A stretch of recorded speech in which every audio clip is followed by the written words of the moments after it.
I always say Susie doesn't care about your cost recovery strategy. She just wants the best possible price in the fastest possible time window.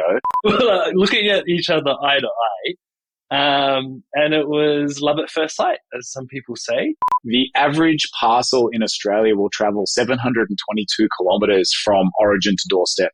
However, 15% of all deliveries actually get delivered to within 15 kilometres of the origin. So if you think about that, there's a massive inefficiency that exists in the market. Welcome to Add to Cart, Australia's leading e-commerce podcast that express delivers all you need to know in the fast-moving world of online retail. Here's your host, Bushy.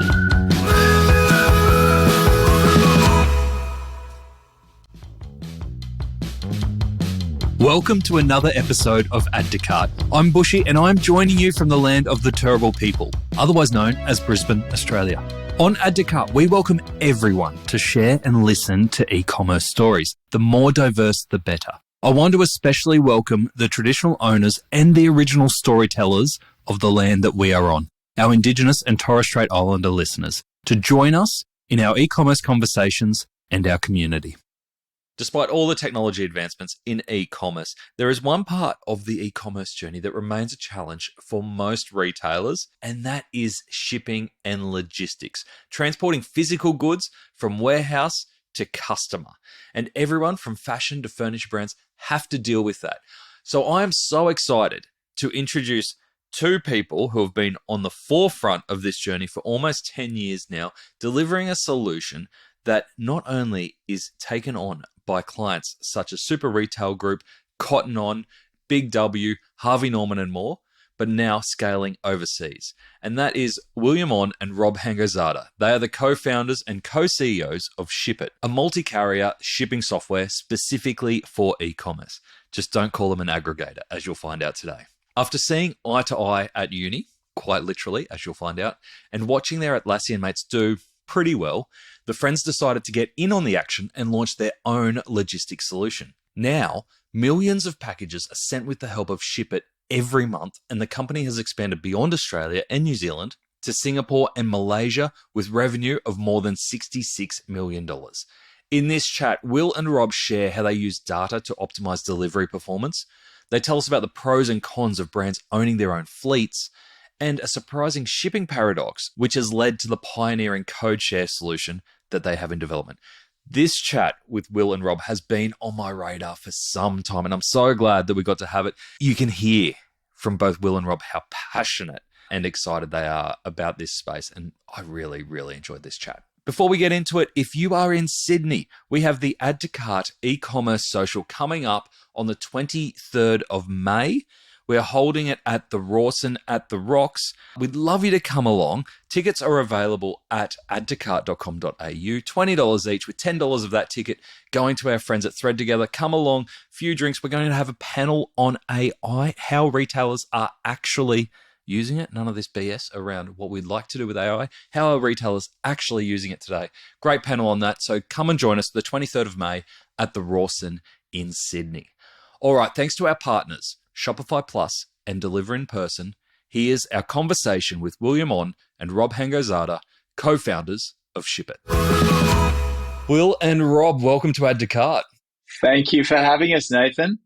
Great to have you both here. Will, in our little pre-chat there, we were reflecting on 9 years of Shippit, and you had gone to the trouble of looking through your inbox to an email that I sent you in 2016 when I was at Super Retail Group, when you were really on the sales hustle, obviously starting out. Still are. And I was a bit rude to you. Oh, well, you weren't that rude. It was 2016. I think Rob and I hustled our way into the retail internet conference of some sort. And I obviously do my follow-up, and I said, hey, Nathan, I'm from Shippit. We had a great chat. I think your response was, sorry, mate, we signed a 2-year deal with Tamando, and we'll talk to you in 2 years' time. I think that was the response. I'm sorry. Well, it's been, 8 years, and we're talking, but I've got nothing to buy from you. I'm sorry. But I'm looking forward to a great conversation. Guys, 9 years in the business, and like you mentioned Tamando there, obviously you've had competitors come and go in that time, but you've gone from strength to strength. As founders, how do you describe those 9 years? Oh, look, in a word, I guess we call it chaotic, but in other regards, pretty rewarding, to be honest. Yeah. Will, it's going to be awkward if you say something opposite. It's a roller coaster, right? So I'm based up here in Singapore now. I'm a 0 to 1 guy. So I'm heading up the go-to-market here in Southeast Asia, which is what I was doing in Australia 9 years ago when I was talking to you, Nathan. And really is a roller coaster of just trying to get market awareness, knowing who we are. It feels like I'm back on that journey all over again. But it's been exciting, to say the least. I want to get into that. And obviously, the roller coaster of COVID, you guys probably rode that more than anyone else, and we're probably still riding it to a certain extent. Before we do that, I haven't heard this backstory, so I'm really interested to know how you guys met. How did Shippit start? So Robert and I met actually in 2002 during the interview process for scholarships at UTS and UNSW, University of New South Wales. We were both going for business IT degree scholarships. And I remember meeting Rob at UTS, and Rob was talking up his game, and he got accepted into both, and I only got accepted into one. But myself and Rob met first day of uni officially in 2003 at UNSW. And being both 6'2", He was the tallest Asian guy I've ever met.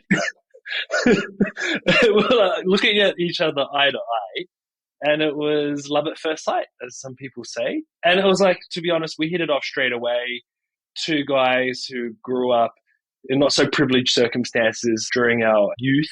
I grew up in Western Sydney. Rob grew up in the south in Illawong, which is very different to the other candidates that were a part of the small cohort that were in our degree as well. So, yeah, I think it was February or March 2003 when we first met. And apart from the height, love at first sight, was there a love of shipping, a shared love of shipping straight away? God, no. There's actually a funny story around that. So as part of this scholarship degree, we had to do some work placements, and, you know, the whole thing was we'd wear a suit. We looked like we were wearing our dad's suits at the time. And, you know, we'd go and rock up to work in, you know, I'd take a backpack or a briefcase and have nothing but, you know, papers and a banana in it. And we'd go and do these work experience placements, and it was all in IT. And I absolutely hated IT. Will, on the other hand, was like, yeah, I can do it. It's a skill that I have. And, you know, no one else wants to do it anymore. So I'm happy to get into it. And we had a divergent path when we finished up at uni. Will was like super keen to get into tech and went and joined Deloitte as a tech consultant, kind of helping them set up their capabilities there. And I went totally the other way, and I went into consumer goods. We had no idea about logistics. We were never passionate about it. And the funny story is there were a couple of guys who were a few years ahead of us in our degree. Their names were Mike and Scott, and they ran a little business at the time called Attlassian. And they were offering all of our mates internships over at Attlassian or jobs straight out of uni. Will and I turned to each other and go, why'd you go join a startup? You know, we want to go and learn some corporate skills, and we're going to go join a bank, and we're going to go join these big companies. So, and then when all of our mates kind of started posting all these pictures of amazing things they bought after the IPO, Will and I kind of kicked ourselves a bit and said, maybe we should go start our own thing. Are you still mates with them? Do you just like freeload off them? Pretty much. More for intel, never the cash, unfortunately. When you think of your last e-commerce experience that went wrong, how did it go wrong? Was it because there wasn't enough product images? Was it an out-of-whack mobile experience? Was it that one rogue negative review? I doubt it. I bet it was because of your last mile experience and whether your product turned up on time and undamaged. That's what we remember. Delivered in full on time, or DIFOT for the sexy shortened version, is a key metric for retailers and customers. Why? Because it's a critical indicator of reliable, on-time delivery and the post-purchase customer experience. However, many Australian retailers are settling for 70 to 80% delivered in full, on-time results. That's a lot of unhappy customers. That's why brands such as July, Samsonite and The Party People turn to deliver in person. With an average DIFOT score of 99.6%, you are delivering experiences to remember. Do not settle for less. Find out more at deliverinperson.com. And so what kicked off the shipping focus for you guys? So I understand that you started as a 3-hour delivery provider before morphing into what you are today. But what got you from where you were in those consumer goods and at Deloitte into actually going, I think I can offer 3-hour delivery? Yeah, so in 2015, I bought something online and had a really bad experience. And Rob was looking at selling something as well, like an expensive coffee table, and he couldn't sell to anyone who was further than 2 kilometers because they had to pick it up. And we got together one Easter and we spent 5 days together thinking, well, let's just try and build like a marketplace for furniture. And we're looking at this company in the US called One Kings Lane, and there's one in Australia now called Temple & Webster, which is absolutely on a tear. But the more we looked at that, we were like, you know what, like the real problem that exists is logistics, right? And in 2015, you had Shopify and Magento crushing it from a merchandising perspective. Payments was being solved by Stripe, Braintree, Adyen, and the final frontier was logistics. And we did a ton of research over that Easter holiday, and there was a few players in the US that we looked up to and thought they were doing a great job. And Australia had Tomando at the time, and we're like, you know what? High value goods, 3-hour delivery, scheduled at checkout. Who wouldn't want to get that type of service? And Uber was really, and GoCatch were really starting to come up in eminence at the time in 2015. So what we decided to do was build this 3-hour delivery service. But when we implemented our first product with the first few customers, we were getting donuts for adoption. And there was one merchant, she was with us like up until she closed down about a year ago. And it was called The Minimalist in Surrey Hills. And we installed our app on their Shopify instance. And we even did free shipping when we first started. And there was zero adoption and we couldn't figure out why. And when we went there, we realized that people who wanted to buy the products and get them delivered in 3 hours would by and large just go to the store. And so that was a penny drop moment for us where we couldn't just be a 3-hour option, but we needed to be every single option at checkout. And so I remember our early board meeting with Rob, and like, hey, we just need to like become every option, not just one option. And so that's a bit of the start of how we pivoted. But we were also fortunate enough to get tickets to an event held by Luke Condon from memory. It was like a toll e-commerce event. It was a retail fulfillment summit. Yeah, and Gary Wilhouse was there. Rob, you can talk through your story of how you hustled your way in there. So I chucked a sickie from my day job, went down. Actually, getting the ticket from Luke was a bit of a godsend for us because we got a seat at the dance. And we didn't have really much of a business at that point, if I'm honest. So I packed my bag, went down to Melbourne for the day, sat at the table, handed out business cards, which I doctored up the night before to kind of legitimize the business. And I happened across Gary Wheelhouse talking super passionately about how he's converted, stores into micro DCs. And I had this penny drop moment, which was, well, if you could combine stores that are fulfilling orders with a 3-hour delivery network that's nationwide, Harvey Norman could probably become the first retailer in Australia to offer nationwide 3-hour delivery. And so why should the Iconic have all the fun in Sydney and Melbourne? And so over the networking beers, just before I was about to catch my flight, I'd beeline straight up to Gary and had a chat, showed him some mock-ups on my phone and said, hey, this is the latest and greatest thing that you guys have to try out. He referred me on to Gordon Nugent, and I basically said to Gordon, hey, Gord, Gary's told us we've got to get together in a meeting next week. Let's go from there. And one thing led to the other, and they became our first enterprise customer on the platform, and they really pushed us into building a multi-carrier platform at that time.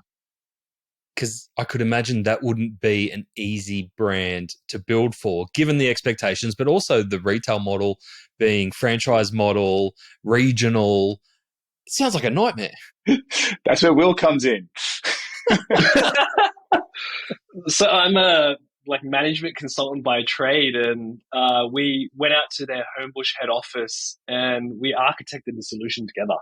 At the time, Australia Post, key supplier for them, but all of the orders were coming out of their POS and they had staff manually inputting it into the eParcel portal.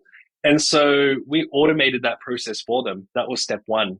Because the 3-hour thing was great to have to drive conversions, but operational efficiency inside the store was also something that was high on the agenda for them, especially as they started to see their volumes ramp. And then, as you mentioned, like the franchise model added a bit more complexity because you've got agreements that are within agreements as well. Like each of the different departments, their own franchisee. So that was just, I remember going there to sign the master services agreement, and they had all these pages set up on the table, and Rob and I had to sit there signing them all with all of the different franchisees. Signing session. Yeah, it was. And then you got bulky as well. Yeah, it was a real challenge. But I guess like in hindsight, it was, we never do things in half measures, Nate. So what happened was building in that complexity early became a real benefit to us later on, because it meant we could work in a ship from store environment. It meant we could work in a marketplace environment. It meant we could work across multiple carriers. And we had all the permutations covered from almost, day one. But it was funny. It made me remember we were so mature as a business. I think Gord had asked me to send over the commercials. And so I said, yeah, no problem. So I just punched it into an email and said, yep, this is the price. Sent it over. He just wrote back, mate, I'm looking for the commercials. Where are they? I called Will. Like, mate, what's he talking about? Because I think he needs an agreement. I'm like, what's that? So we then had to figure that out. And there was no ChatGPT at the time. So. And Will, are you still coding at that point? No, not at all. I'm not a coder by any means. I'm more of a solution guy. So architect. The person who puts it all together. Yeah, exactly. But he will pull out his uni transcript and share his marks in software development from 2001 if you need him to. So that makes you a coder, mate. Hang on to it. So tell us about the platform today, from where you started there with Harvey Norman as, your first major retailer with that transformation from a 3-hour into the all options. Where is Shippit today? What's the main problem that you're solving? So we always bang on about our mission statement. So I think the outsider's view of what Shippit is, it's just a labeling platform, or it's just an aggregator. And actually, aggregator is a dirty word in our business. And if you talk to one of our commercial guys in particular, he'll actually, collar you around the ears and have a long conversation with you about not being an aggregator. Why is it a dirty word? Was it so bad? Well, aggregators don't typically add a whole lot of value. They tend to just aggregate demand and try and make an arbitrage out of that model. And it's a race to the bottom for the suppliers as well. Yeah. So it's a lack of value there as an aggregator. Spot on. So I think the way that we look at ourselves and our mission statement is really around bringing people and goods together in the leanest way possible. And more recently, doing a lot of soul searching around what is our brand promise and what do we actually want to stand for. And I think in today's market, like reliability is paramount for building customer loyalty. And so we've acknowledged that our role is that brands make promises, but our job is to help them fulfill those promises. And so if we look at where we are today, we've got, 4,000 odd merchants on the platform. We now have 240 odd staff across Australia and Southeast Asia.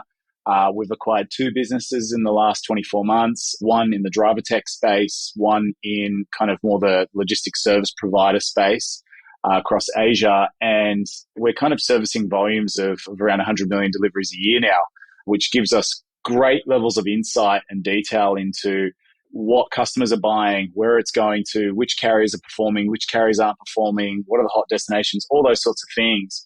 And having that full end-to-end spectrum of data now from, the checkout experience right the way down to the driver level and across carriers and networks, we're now able to actually bring people and goods together in the leanest way possible by helping form new delivery networks and new delivery capabilities for carriers and retailers. So that's the exciting part of where we are today from where we started. That's amazing. And what kind of retailers are you working with? So retailers that we work with, sometimes I look at our brand wall. We've got a nice brand wall in the office now, and sometimes I kind of get a bit humbled by looking at it. We're working with Myer, Kmart, Target, then we work across sort of Harvey Norman, Temple and Webster, to the likes of General Pants and InQ, to Sephora, to, the real long tail of online businesses. But we're seeing a lot of traction amongst what we call the emerging mid-market and sort of upper mid-market space. We don't whilst we do work with pure play retailers, we've found that more of the omni-channel retailers have a greater demand for what we do because of the value that we're adding to their operations. And so we're really leaning into complexity in a big way and helping solve that problem. Yeah, our ideal customers are highly complex retailers who've got multi-store footprint, who ship everything of all shapes and sizes. So the SRG one, as an example, Nathan. Forgot to mention, they're a customer now. They're a customer now. Idiot left who was there before, and you've actually got some people with Once he got out there. of the way, it was home and home. I think there was like a realization that shipping a fishing rod was for BCF was more expensive in shipping fees than the actual cost of the good. And so what our business aims to do is help optimize that last mile carrier set and help provide the most efficient delivery route and pricing and performance as possible for a retailer. Gotcha. So you plug directly into e-commerce platforms typically?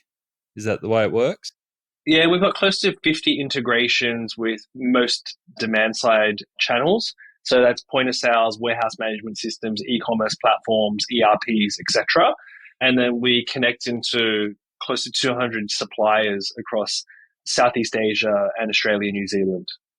Okay. So as a retailer then, I can then add Shippit, engage with Shippit, and then say, look, here's the products that we sell. Here's our type of customer. Here's the experience that we're promising to our customers.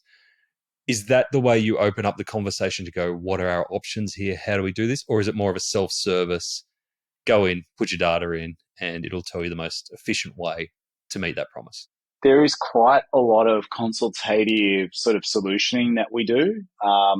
Logistics is such a black box for a lot of people. Some are masters of that domain, but there is a lot of heavily entrenched sort of relationship-based sort of, nuances in the kind of retail to logistics sort of landscape.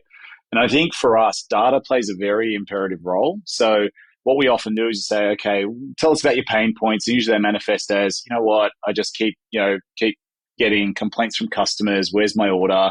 I feel like we're being rinsed on our sort of delivery costs. How do we optimize them? I kind of want to do ship from store. I'm not quite sure how to do that. Am I shipping from too many locations, too little?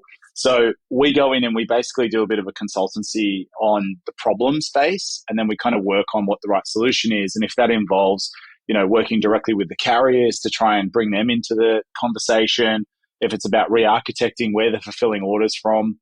So as much as our sort of VC backers want us to be this product-led growth business that's just really easy to just flick a switch on and off, when it comes to the domain that we're operating in, it does require a little bit of that solutioning. And there's a lot of disparate systems that are around. Do you integrate, the capabilities in at a POS level or at an e-com level or an OMS level or a WMS level, and how should that flow? And I think that's kind of where we come in to say, well, this is the real best value you're going to get out of the platform by integrating in these areas. And I think on what Rob just said, the key thing here is we're not just software in the sense that you can just turn it on and go. Like, there's a box that needs to be moved, number one. And two, there's an operational impact as well. So if you're Big W and you're moving a trampoline and also moving bath towels, you've got a very different setup. And so you kind of need that consultative experience that we provide. But is the way in usually from a cost-saving perspective? Because I have seen that you have said that even enabling a multi-carrier model as a starting point can save 20% of shipping costs straight up. And that's without all the other things that you were talking about around fulfillment options. Is that usually the way in coming from a cost-saving perspective for most retailers? Yeah, I think that's the number one topic. Cost of doing business has gotten sky high. How do you economize? How do you look at return on freight costs and a bunch of other things? And that's often the easiest way to sell into a new customer, or that's the biggest thing that someone's looking for. But, that sometimes it could be short-sighted in terms of, what are the other things that actually contribute to higher costs? So when we look at that sort of number you quoted, around 20% just through multi-carrier, that's simply leveraging the fact that different carriers have strengths in different areas. In the logistics industry, it's quite interesting. Where you've got typically a lower price for a delivery. It's a faster delivery experience and it's a better delivery experience. So if you can work across carrier networks, you can then find that one carrier has a really good network in regional Queensland, one carrier has a really good network in sort of metro Melbourne, but they're two different carriers. And if you can leverage both networks, you're automatically going to save on your cost base, and actually the carriers benefit because they're getting the volume that they want. Yes, and what they're set up for. Do you let your carriers know how they're tracking with the data that you're collecting to go, oh, guys, what's going on here? This is looking a bit shoddy, or do you let them in? Well, look, yeah, absolutely. You know, they're partners, and without them, you know, e-commerce would cease to exist, right? And I think sometimes I always we always take the side of the carrier because shipping is the one area no one wants to pay for, but everyone wants to be perfect, right? So customers don't want to pay for it. Businesses don't want to pay for it. Carriers have to pay their drivers somehow, and they've got to make a crust as they do it. So our job is to help them become really successful. So we've actually, and I've taken a leaf out of my days in FMCG where we would be meeting with the Woolies and Coles of the world, and you'd constantly go in and you're interrogating your data around performance and joint business planning and all those sorts of things.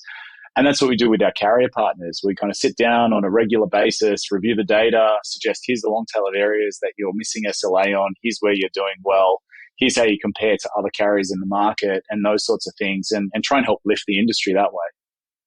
Yeah, that makes sense. And therein lies the differentiation with pure aggregator play versus platform and partnership.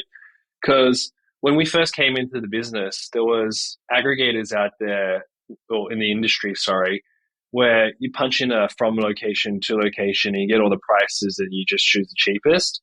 And that wasn't working for the carriers.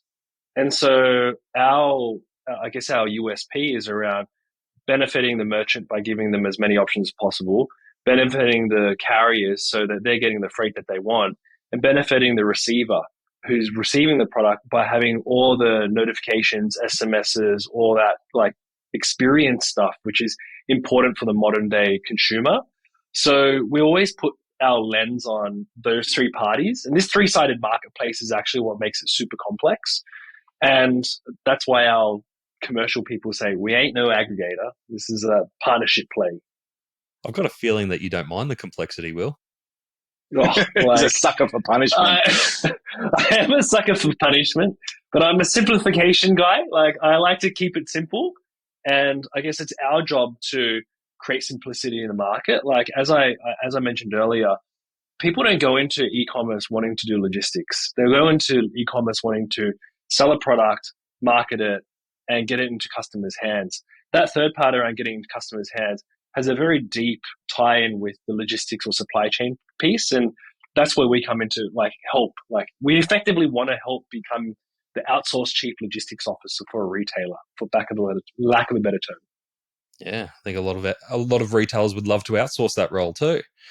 I love that you're putting couriers and shipping partners up on a pedestal too, because I think they play such an important role in our ecosystem. Are there any, and I'll preface this by saying Deliver in Person are one of our key partners on Add to Cart, and we love them dearly. Are there any service providers out there that you think are doing that last mile fulfillment a little bit different or a little bit better at the moment? I know it's like picking a favorite child when you've got 200 of them on your book, but anything that's really standing out for you at the moment that you'd like to call out as doing a great job? I think Rob touched upon it there, which is not every carrier is experts at everything. And so if you're a retailer like a Temple & Webster who is shipping non-homogeneous goods in a marketplace model, you need different carriers to do different things. And so light bulb to couch is kind of how we think about it. And so you've got really white glove services from the likes of a New Way or a T&T, which do a great job. Or you might have on-demand deliveries from a Uber or DoorDash or a Deliver in Person. Or you've got regional deliveries with someone else. And so herein lies the challenge or the complexity in the marketplace. And so that is also transposes itself to Southeast Asia, which is where I'm based as well. You've got 5 different countries, all with 3 main carriers, and you've got a long tail of others. The permutations just multiply. And so I wouldn't like to pick any single carrier for the soup to nuts everything. It's more around choosing the right carrier for the right delivery. And that's kind of where the allocation algorithm that we've got comes into play. Yeah, look, the only thing I'll probably add, Nate, is I think gone are the days of a carrier trying to own everything. I think what at least Amazon has proven is you need a patchwork quilt of carriers that are going to do the job effectively. There is one burden for retailers today, and that is, okay, great, love what I'm hearing. I want to use all these different carriers in all these different areas, but God damn it, the operational complexity of doing that is just going to frighten my ops staff. We can't have 6 different vans rocking up at the back dock every day. I don't want an Uber driver randomly rocking up to my back dock. How are you going to solve for that? And that's really where we're challenging the industry around collaboration rather than competing. And that's a hard one. It's a long sort of change management cycle, I think, because that really is where the market unlock will come from in our view.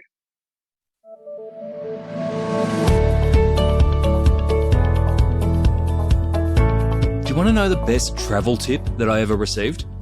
Eat where the locals eat. Unless it's their own home. That's just creepy following them there. But the same goes in e-commerce. The trailblazing retailers hold the clues to where you should be playing. And when you think of trailblazers in Australia, who comes to mind?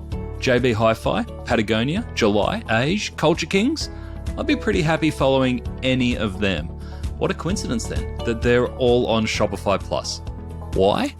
Well, if customizability, B2B capabilities and international storefronts aren't enough, it might come down to the fact that the Shopify checkout converts 36% better than other platforms. That's some tasty, tasty sashimi right there. Pull up a chair with the Trailblazers. Check out shopify.com/au/plus and get in touch with the Aussie Shopify Plus team to see how Shopify Plus can help you serve up delicious e-commerce experiences for your customers. What do you mean by collaboration? What's the opportunity that you see there?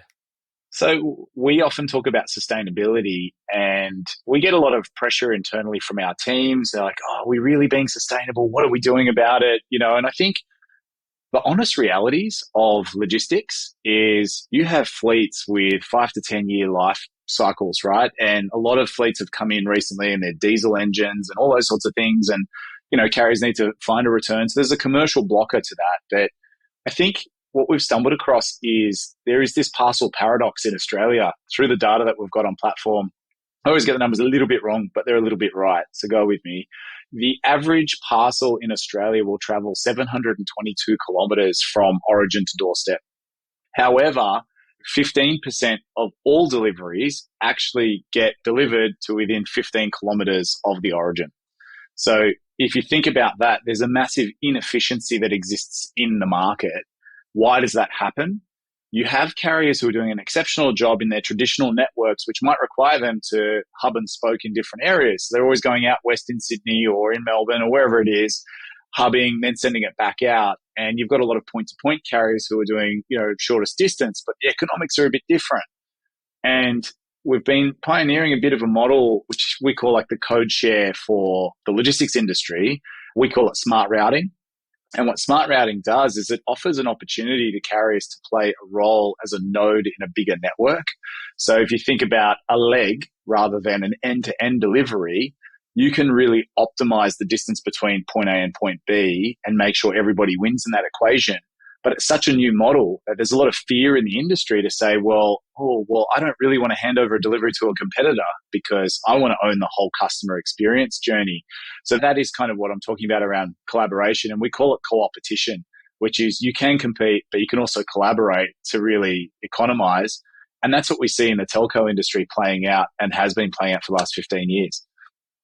And the airline industry as well, where you've got code share amongst players.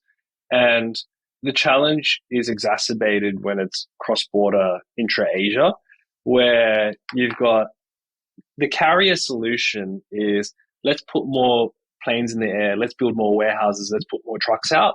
But the reality is there's capacity in the network.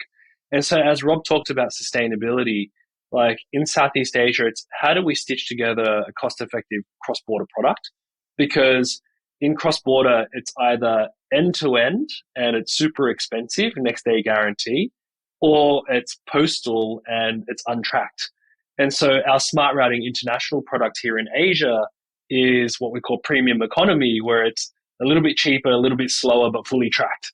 And so we can do that because we're building that patchwork network of a delivery for our merchants here in Asia.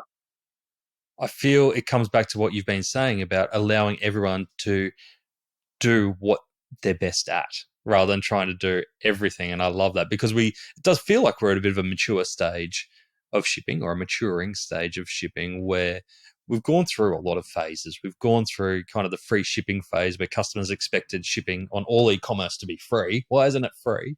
To things like deliver on demand. Everyone rushing to do that, going, oh, actually, do we need to do that? Is that something we actually need to have? And then we obviously had the COVID surge of click and collect, but also curbside collection. What are you seeing that's coming down the line, both here in Australia, Rob, and in Southeast Asia, Will, that retailers really need to plan for around the offering that they're putting to customers? So I think, you kind of mentioned the free shipping era has sort of come and a little bit gone. And I think there's a bit of whiplash in the market, right? And it's hard to talk about e-commerce without talking about what Amazon is doing in the market. We always talk about the old adage of the last best experience you had is now the default you expect. And I think we're seeing that across multiple industries. So I always go back to Uber Eats. I can go from, geez, I'm starving, to stuffing your face with a burger in under 18 minutes today, but you can't go, oh, I need that pair of shoes and get it in 18 minutes. And that's that on-demand craze. But you kind of then have that expectation about everything. Sometimes it sort of bewilders me, the amount of feedback that we indirectly get, because some consumers in the market think we're a courier company and they absolutely smash you on Google. Like, this is an abysmal tracking experience. It's the worst driver I've ever seen. Like, everyone gets so angry and it's really hard to overcome. But the reality is, like, customers expect things to be fast, reliable, and free. That's the base expectation in the market. So, I always say Susie doesn't care about your cost recovery strategy. She just wants the best possible price in the fastest possible time window. And I think that's the real challenge, particularly as Amazon is now creating a de facto standard for the industry. You might be paying your Prime membership, but I order kids' toothpaste on Amazon and it's a $1.75 tube of toothpaste that gets delivered the next morning free of charge. Yet when I go and spend a couple of grand on a pool cleaner, it takes a week to get to me and I've got to pay $60 for it, right? So I think that becomes the real challenge for us to get our heads around. How do we solve for reliability in terms of what we're estimating so we can close a sale? How can we give a countdown timer on our product page to say, if you place this order in 3 hours, you're going to get it tomorrow morning guaranteed? I think that's the next challenge for the industry. Yeah. And what about you, Will? What are you seeing? You can't go past what Amazon's doing in the market with their delivery promise. And what I also love seeing, and I've seen this happen over the last couple of years as well in Australia, like winning appliances, like appliances online. That's incredible. Scheduled delivery, remove your old stuff. And it's also next day for white goods. That absolutely blows my mind in terms of how exceptional that experience is. So hats off to the team at Winning Appliances. In Southeast Asia, what we're seeing here is actually the bellwether for Australia, I think. Marketplaces dominate here. So 90% of e-commerce is Shopee, Lazada, TikTok Shop, which just filed for a trademark more recently to launch in Australia as well. What we're going to see here is these marketplaces are going to continue to grow in preeminence, and they end up building their own supply chain using the Amazon-like model, where it's a mix of their own network or also third-party networks. And this is kind of the catalyst for why we made the acquisition 18 months ago of the driver technology as well, because we want to empower merchants who've got the need for using their own fleet and third-party fleets to have a control tower. And so you can now allocate across your existing drivers or into third-party networks. We're there for that as well. So that's where I see a bit of the future going, because there's a benefit when you hit certain economics to put your own driver on the road as well. That's what we're seeing. So is that something that you see a lot of retailers doing at the moment, is employing their own fleets? It's come to a point in time where, you said it before, e-commerce has kind of become mainstream, and there's enough volume now for retailers to really look in their own backyard. But we've been doing so many analyses around our own fleet product and saying, like, where's the opportunity to attach this product? Like, who needs this? And you're finding like businesses which would otherwise be known as like a mid-market business, if you just looked at the freight volume that they're shipping within Sydney Metro, for example, if they've got a Sydney-based warehouse, it actually makes more sense for them to buy a van, pay a driver full time, and run their own fleet for those deliveries than it does to just pay to put it in the old postal network. And it really comes down to the appetite and how deeply, the businesses think of themselves as logistics business that happen to be selling a certain type of product. The bigger guys who have the scale, we're seeing a lot more adoption and uptake in those spaces. I think, Woolies and Coles have shown us how own fleets can work for delivering things online. Now, the challenge is vastly different when you're buying groceries online to when you're buying, sort of products where you can get better densities and stuff. There's a massive opportunity. It just comes back to retailer willingness and the overcoming that inertia of, well, we're not really a freight business. We're a business that sells things. But the natural evolution that we see, Nathan, is one, I'm going to use third-party networks. Then, I do a lot of deliveries in Sydney. I should just stick a truck in Sydney. And then it gets bigger where it's like, I do a lot of deliveries nationally. I might talk to a carrier and get a dedicated network, dedicated drivers. And then it moves to maybe I can get drivers everywhere. So that's kind of where we see the evolution going across some of the retailers that we've got. It's a big mindset shift, isn't it? And I know you've been touching on this the whole way through. It's about, most retailers, they don't start to be fulfillment companies. So I love what you're saying there. We have run very close to time. So I want to know if we've got retailers listening who are like, oh yeah, I have kind of let fulfillment go for a bit. And I know there's probably some gold hidden in there. And this sounds interesting. Can you share a little bit more around the Shippit commercial model? How does it work commercially? Yeah, commercially, we're a software company who charges a monthly subscription fee, and we also charge a transaction fee. So not too dissimilar from a Stripe, for example. Now, that transaction fee is a platform fee that gives you A, access to the carriers, B, also gives you the notifications or customer experience engine, which is SMSs, email notifications, etc. And then obviously we also look after customer support for some of the transactions which are leveraging Shippit's contracts. And so really what we've done a lot of work around what the cost is for a retailer to maintain their own integrations and also bring new integrations on. And obviously, our model far exceeds in terms of the reliability, the return on investment, etc. So we generally compete with internal IT teams who are like, hey, I can integrate that carrier way faster. But I think what they fail to remember is there's a maintenance cost in there as well when APIs change and all that stuff. And do retailers still have to sign individual contracts with carriers? We've got a mixed model. So you can use your own contracts if you like, or you can leverage Shippit's contracts if you also want to be able to mix and match and turn on carriers quickly, experiment with them, etc. Gotcha. And in terms of the main tech platforms, such as the Shopify, is it kind of an app store integration? Yeah, so you can get up and running Shopify to Shippit, 5-minute installation. You can get Uber to pick up in 10 minutes thereafter. So it is super seamless. We say that we can get up and running in 7 minutes through our pre-built apps. Wow, 7 minutes to change your fulfillment model. It's pretty exciting. For sure. It brings us to an interesting point when we're talking about all the changes in the expectations for shipping, especially by customers. When it comes to retailers, have you found that they've got more mature in how they've thought about shipping and how it connects into their commercial model? Is your view that retailers should be pricing shipping into their pricing? Is it an additional flat cost? Is it a variable cost for the customer? Is there a best practice? I really love that question, Nate. It's fascinating, right? So we talked about cost recovery and this whole piece around, free shipping thresholds and kind of a number of other things to kind of recover cost of freight. The reality is we're in an age of e-commerce where it is all about LTV. Most people have bought something online before. It is now just about the lock-in, and that lock-in comes from doing what you say you'll do. So I'm pretty sure we're there on the product front. Pack shots are great. Descriptions are great. The size and fit is great. But we're still lagging on that logistics experience. And it's a bit like such a stage of maturity now where it's like walking into a store.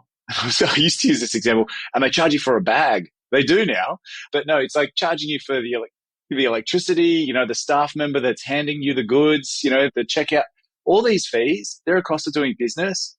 And shipping really needs to be looked at over the lifetime of a customer. I talked about Amazon as an example.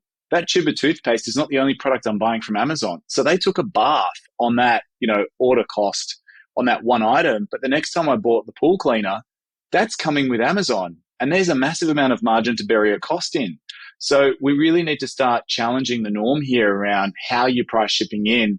But a big component of that is reducing the cost of your shipping. So those two things come together. To a superpower. Love it. Yeah. Yeah. I can imagine that you don't sit still. We know you love a bit of complexity. We know you move at pace. What's next for yourselves and Shippit? What's the focus area for the next 12 months?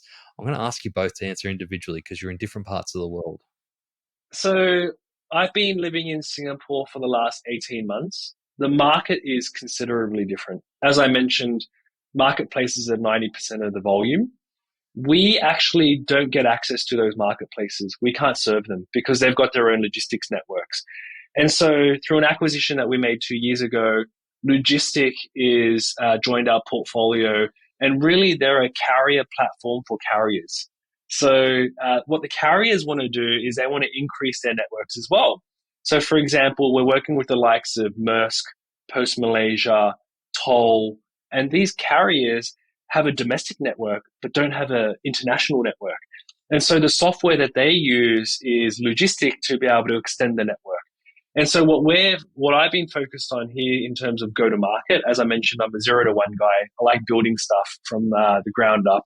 What I've been focused on is working with these logistics service providers to help extend their networks. And so we also recently hired a chief commercial officer based out here in Southeast Asia as well. He's also a fellow Aussie that spent 6 years building Flexport in Singapore.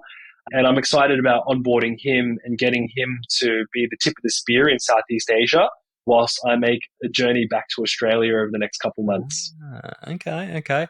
And is there anything on the plans to do cross-border connection with continents, or are you kind of dealing one continent at a time? Yeah, so ASEAN is a fast-growing market. It's got a population twice the size of the US, growing middle market in terms of disposable income. If you look at the World Bank, GDP growth far exceeds most other countries around the world. And so we just want to be ASEAN's number one logistics technology company. And I think there's a big enough market here for us to be that and still grow quite considerably over the next few years. When we look at the US and Europe, highly competitive markets, cost to access is really high, super competitive. So we will ship to those locations, but we probably won't have a domestic solution anytime soon. We're really focused on making sure that we can help ANZ and ASEAN companies expand and grow really quickly as well. I like how you just said, we just want to be number one in ASEAN. That's all we want, just number one. That's it. It's not hard. We'll settle for that. Yeah. Rob, what about you? I could say the world. So no. So look, it's I think for us, here in Australia, we just got to keep showing up. I think, we've learned that the best thing that you can do is be super, super reliable, build trust with your customer base and your carrier partners and continue to expand the business to do great things and influence an industry. So there's a big piece around that and how we better sort of partner to bring better products to life in the local market that makes retail better. We're also launching officially in New Zealand. So, that is kind of a next step. We've always had, connection into New Zealand, but as Will talks about, operating within the domestic market, we sort of broke ground there, and we're officially launching imminently, if not already by the time this podcast goes to air. So, also facing the double island problem. That's right. Yeah. It's the 7th state or the 8th state, whatever they call it. I'm sure that, Kiwis love that. So we'll learn our way through that. But other than that, I think for us, it is all about survival and being a really critical piece of the tech stack. We've got a big job to do to educate the longer tail of merchants who haven't known what a shipping platform is. It's not as common as a payments platform. You've still got to justify your cost. You've got to really show up and educate a lot more. So our job is to really educate the market on what logistics really needs to be solved for a retailer. Yeah, great. So if retailers are listening and they want to educate themselves, they really want to, go a step further, find out more about Shippit and what you guys offer, what's the best way for them to do that? We tend to make a lot of noise on LinkedIn. So the first step is to add me or Will on LinkedIn and follow Shippit. The other way is to obviously hit shippit.com. It's shippit with 2ps.com and submit a contact us form, or feel free to ping Will on WhatsApp. He's a big fan of that these days, but I won't give out his number here. We'll put it in the show notes. Will and Rob, thank you so much. It's taken us 9 years to get here, but I've thoroughly loved our chat, and I'm really excited for what the next 9 years are going to be. You might still be waiting for my response to your original email, but I'm so glad we got to have this conversation. Thanks for joining us on Add to Cart. Thanks for having us, Nate. Thanks for having us. That was such an amazing story of problem solving and perseverance. Like I said, almost 10 years into the journey, and you can see how far they've come and the caliber of the retailers that they have on board using the Shippit solution is to be admired. I'm really excited to watch Shippit, Will and Rob continue their journey. All right, here are the 3 things that I took out of that episode as takeaways. Number 1, fast, reliable, and free. You know that triangle where they say you can have it cheap, fast, and good, but you can't have all 3? Well, Shippit, they're saying you actually have to. It's an old record, but it remains true. Customer expectations in the shipping area are sky high. But when some brands manage it, it sets the bar for everyone. You are not just competing against the expectations set by your competitors. You are competing against the shipping experiences delivered by the leaders in e-commerce. That's what your customers are expecting. Fast, reliable, and free. Number 2, build it or buy it. Will mentioned their main competition, IT teams that believe they can integrate a carrier faster. Now, if this is your IT team, it is well worth having a look at what is now available. It's a good place to start if you need to rethink your shipping. You heard some of those stats around the savings that can be made based on multi-carrier integrations. If you are hitting roadblocks based on your internal development skills, these kind of solutions, now 10 years old, are mature enough to take a good look at and see how they can be customized for your business. Number 3, let the data tell you the delivery experiences that are important to your customers. As you heard from Will and Rob, there is a trend towards retailers owning their own fleet.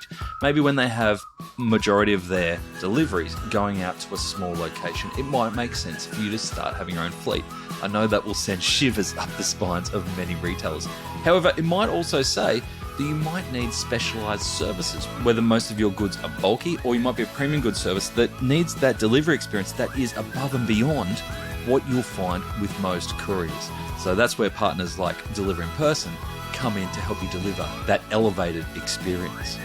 Have a look at what your data is telling you, because that will tell you what options that you need to be offering to your customers when it comes to that last mile delivery experience. Thanks for joining us today on Add to Cart. To listen to all our e-commerce conversations, now in the hundreds, you can head on over to addtocart.com.au. There, you can also join up to our free private Slack community to share e-commerce ideas, tips, and questions with other listeners. You can also subscribe to the Add to Cart weekly newsletter and browse some of the video highlights from our chats. There is a lot there. That's addtocart.com.au. And if I can ask you one thing before you go, if you enjoyed today's episode, make sure you share it with a friend or a colleague who could benefit, or leave us a review. It really makes a difference. Thanks again for listening, and until next time, keep those customers adding to cart.